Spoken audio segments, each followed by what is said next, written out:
Menteri Koordinator Bidang Kemaritiman dan Investasi, Menko Kemaritiman, Luhut Binsar Panjaitan tidak setuju terkait pihak berbicara soal perubahan. Juru bicara Capres Koalisi Perubahan Anies Baswedan, Surya Chandra, menyatakan narasi ketidaksetujuan Luhut tersebut tidak perlu terus-menerus dilontarkan di setiap kesempatan. Setiap pergantian pemerintahan pasti akan ada kerja dan program yang harus berlanjut, dan Anies membuktikan itu di DKI Jakarta. Perubahan dibutuhkan karena faktanya, bahkan dari berbagai program, yang harus dilanjutkan, versi LBP itu bukan tanpa masalah, kata Surya Chandra dalam keterangannya, Rabu, tanggal 26 Juli tahun 2023. Mantan Wakil Menteri Agraria dan Tata Ruang, Wakil Kepala Badan Pertanahan Nasional, Wamen ATR BPN, itu mencontohkan soal program digitalisasi di Pemprov DKI Jakarta. Menurutnya, Anies adalah kepala daerah yang terdepan, karena hampir seluruh pelayanan publik di DKI Jakarta saat ini berbasis digital. Berdasarkan pengalamannya saat menjabat Wamen ATR BPN, terobosan penting yang dilakukan Anies adalah program Jakarta 1, yang menggabungkan data pembangunan berbagai dinas Pemprov DKI dengan data persil kantor wilayah ATR BPN. Ini adalah terobosan penting dari kebijakan satu peta, yang sesungguhnya dicanangkan pemerintah sejak awal Presiden Jokowi berkuasa, tetapi tidak juga terlaksana sampai sekarang. Baru DKI di bawah Anies yang melaksanakannya secara konkret, dan menjadi model untuk daerah lain, terangnya. Selain pertanahan, lanjut Surya, sektor yang menjadi contoh adanya perubahan berkelanjutan adalah pendidikan dan lingkungan. Menurutnya, Jakarta adalah satu-satunya kota di negeri ini yang menggabungkan keduanya melalui misalnya berbagai ruang publik terpadu ramah anak (RPTRA).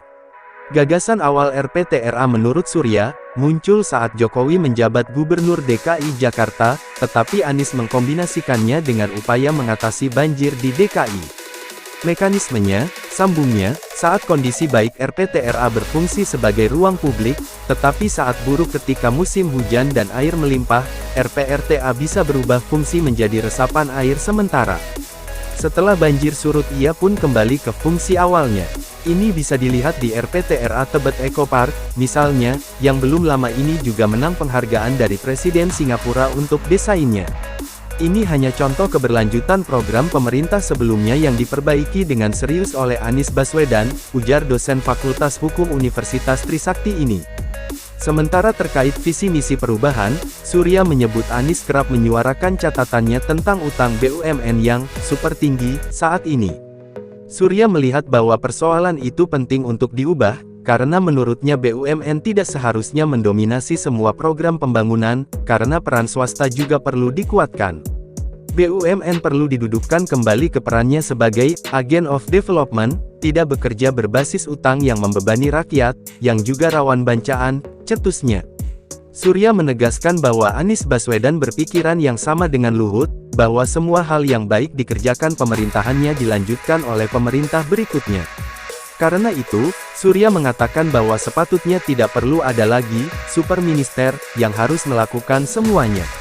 Pak Anies percaya pentingnya pemisahan antara pengambil kebijakan dengan pengusahanya, ini penting untuk mencegah konflik kepentingan yang berlarut seperti sekarang. Ini juga penting agar negeri ini tidak diurus ala mafia, di mana ketika Anda terperosok ke dalam masalah, Anda ada di dalamnya, dan tidak ada lagi jalan keluar, pungkas Surya. Luhut Binsar Panjaitan telah berulang kali menyinggung soal pihak yang mau membuat perubahan. Hal ini diungkapkan Luhut merujuk pada program salah satu bakal calon presiden yang menyuarakan perubahan. Jadi saya tidak setuju atau tidak setuju ketika orang mengatakan membuat perubahan, Anda tahu apa yang terjadi perubahan, kata Luhut.